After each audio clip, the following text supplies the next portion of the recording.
Good afternoon, everyone. This is Abdelshiheed. I'm a PhD student at North Carolina State University, and today I'm presenting my work titled as Mixing Backward with Forward Chaining for Metacognitive Skill Acquisition and Transfer. One fundamental goal of learning is being prepared for future learning. PFL reflects the capability of learning new information and transferring acquired skills and problem-solving strategies across different domains. Despite the difficulty of achieving PFL, prior work found that it can be facilitated by many factors such as metacognitive skills. More specifically, the learner's metacognitive skills were found to improve the planning, monitoring, and evaluation skills of students, as well as their learning outcomes and deductive domains. For instance, in our prior work, we found that metacognitive skills facilitate PFL across two deductive domains. And as we know, in deductive domains, a student requires multiple problem-solving strategies to be able to solve any type of problem. Two common problem-solving strategies are forward chaining and backward chaining. In forward chaining, you progress from the givens to the goal, while in backward chaining, you reduce to the goal till you reach the givens. In our prior work, we focused on two metacognitive skills related to problem-solving strategies, strategy awareness and time awareness, that are respectively how to use each problem-solving strategy and when to use each problem-solving strategy. In that work, students were trained on two intelligent tutoring systems, a logic tutor that supports forward chaining and backward chaining, with forward chaining being the default strategy, and then 6 weeks later, a probability tutor that only supports backward chaining.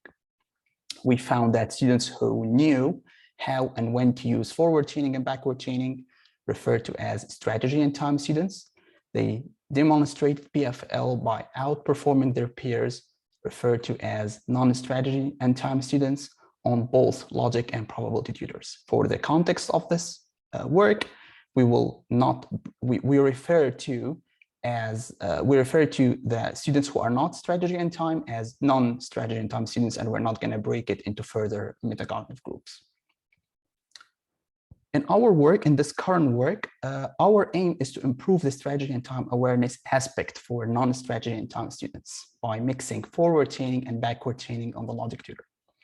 In other words, we investigate the impact of mixing forward chaining and backward chaining on teaching strategy and time awareness for non-strategy and time students.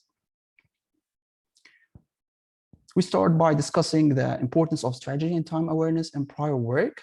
Prior work have categorized strategy awareness and time awareness as two metacognitive skills, and a lot of work have shown the importance of strategy awareness in achieving PFL and regulating strategy use by knowing the limits of any problem-solving strategy and what it can achieve and not achieve.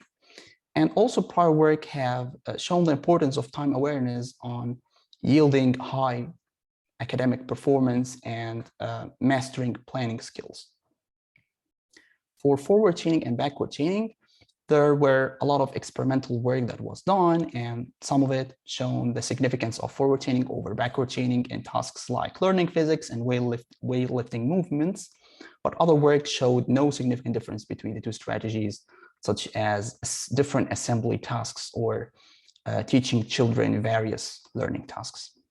There were also post hoc observations, like non-experimental work, that observed that experts used a mixture of forward chaining and backward chaining, and those experts knew how and when to apply each strategy.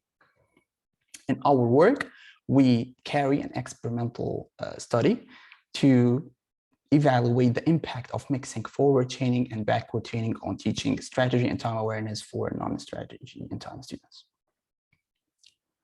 We started by describing our participants. We had 131 computer science undergraduate students at NC State University.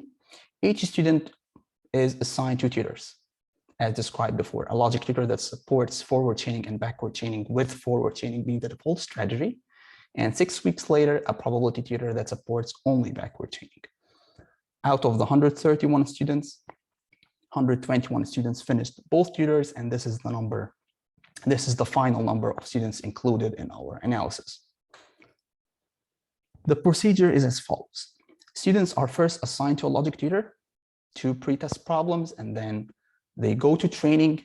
But before training, we predict their metacognitive group and determine the intervention. We will come to that in a minute. And then after training, they go to post-test, which is identical for all groups or for all conditions, 6 problems, including 2 isomorphic problems to the pretest. And then after the logic tutor by 6 weeks, they are assigned to the probability tutor, which is identical across all groups. And they go over the standard sequence of textbook, pretest, training, and post-test. The only different part between the groups is what's highlighted in red, like the training on logic, where we decide to give interventions or not. So more specifically, before students enter the training on logic, we previously trained a random forest classifier, which turns out to be 97% accurate, to predict the metacognitive label for each student. So there are, in our work, there is only 2 possibilities: strategy and time or non-strategy and time. And this prediction happens before training on the logic tutor. And then later, we split the non-strategy and time students into 2 conditions: experimental and control. Experimental receives intervention, control receives no intervention.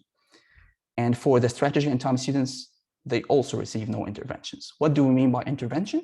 Just like the figure we show on the right, in the training, we have 20 problems as we discussed. Originally, all those problems were presented in forward chaining by default, but the intervention mixes backward chaining by forward chaining so that we have 6 problems presented in backward chaining by default. Those are the red problems. And at the beginning of level 1 and 2, we give 1 worked example in each level on backward chaining to teach students how to do backward chaining. That's how we mix forward chaining and backward chaining.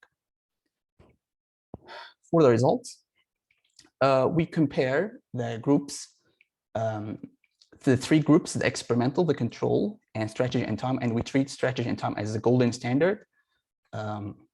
We have 1 column per group, and we have, for the rows, we have 2 sections or 2 halves: the upper half for the logic tutor and the lower half for the probability tutor.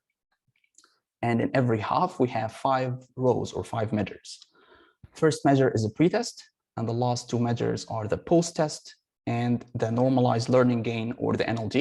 And the NLG just measures the improvement from the pretest to the post-test as shown on the formula on the left.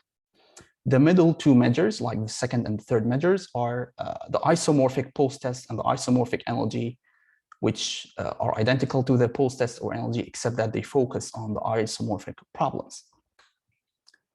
So we started by investigating whether students improved on the isomorphic problems or not. So we performed several repeated measures ANOVA using pretest and isomorphic as a factor, and we performed them once per group per tutor. So since we have 3 groups and 2 tutors, we performed 6 different repeated measures ANOVA.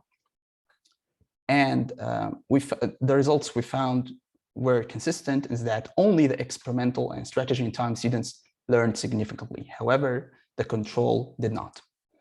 And then later we went on to investigate the post-test and the NLG of the different groups on each tutor. For instance, for the post-test, we performed a 1-way ANCOVA using the corresponding pretest as a covariate. We did it once on the logic, once on the probability, and we found significant difference in both cases. A significant effect of 1-way ANCOVA in both cases. We found the same results on the NLG when we performed a 1-way ANOVA, this time ANOVA. So in order to compare, to perform pairwise comparisons between the groups, we performed contrast analysis, and all the results reflected that while no significant difference was found between the experimental and the strategy and time group, each of experimental and strategy and time significantly outperformed the control group on the post-test and NLG on both tutors. Our conclusion: our intervention of mixing forward chaining and backward chaining on logic indeed taught students strategy and time awareness on both tutors, although it was only given in the logic tutor. More specifically, experimental significantly outperformed control on logic and probability, and more importantly, experimental code-up with strategy and time on logic and probability demonstrating PFL, because strategy and time is our golden standard. Thank you for your time. If you want to contact me, here is my email and my ResearchGate and LinkedIn profiles. That's it for me.